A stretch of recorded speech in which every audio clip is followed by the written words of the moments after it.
Just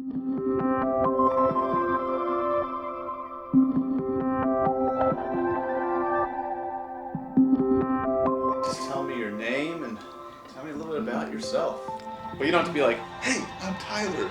It's like, 'cause then you'll overread it, you know? So. Just be perfect. It's okay. not that Just hard. be like, yeah, what we were doing earlier. You were chilling, hanging out. All right, Great. no pressure.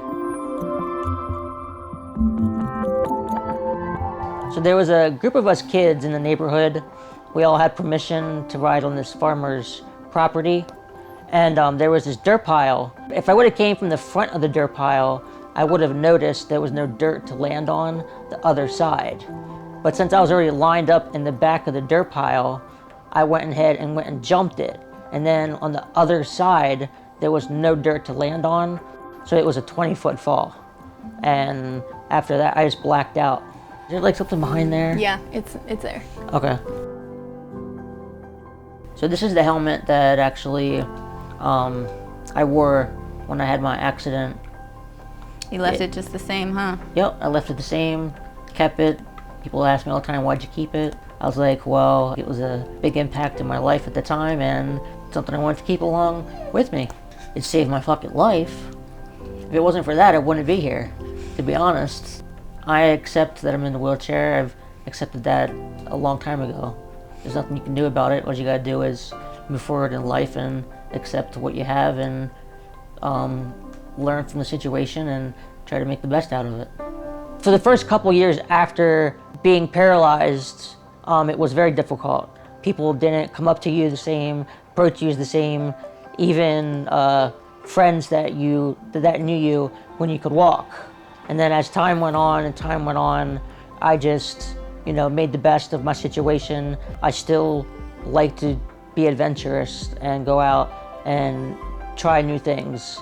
Over there against the wall is my claim to fame. I made the front page of Gettysburg Times with my 10-point buck I shot at 205 yards. And Buckmasters helped me get into hunting and with the gun mount that hooks onto my wheelchair.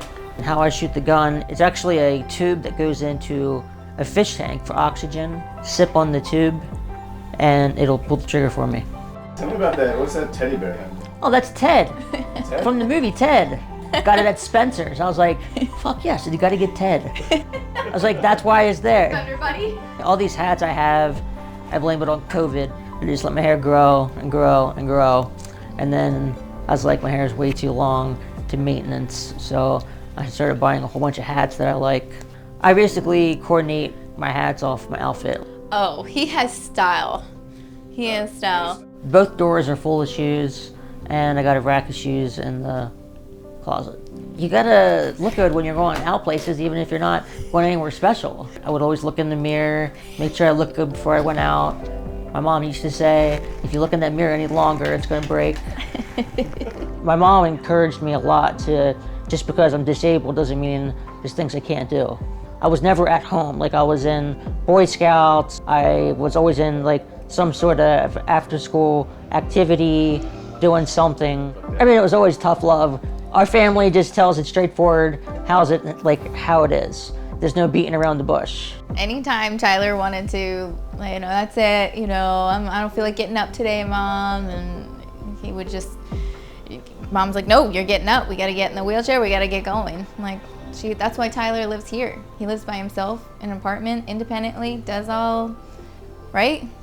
It's very true. Yep. We both agreed that, I'm to live independent as much as I can. This is my living room. Got Freddie in the corner. I've had Freddie for about probably like 10 years now. So and he talks and he moves. And I was like, okay, I'm buying it. Minus the Mardi Gras breeds. He had a lot of flashes. Nicole is a true, genuine friend. She's actually worked with me for 2 years. I never had a nurse that was willing to drive hour and a half one way. We became best friends. We stayed friends after, when she wasn't working with me. Look at you. Look at you with your gold chain. Oh, I still have them. I just don't wear them. Why don't you wear them? I would say the toughest thing about where I'm at in life now is the gastroparesis, because literally I have to learn how to eat all over again. I'm on this experimental drug. It's actually not approved by the FDA.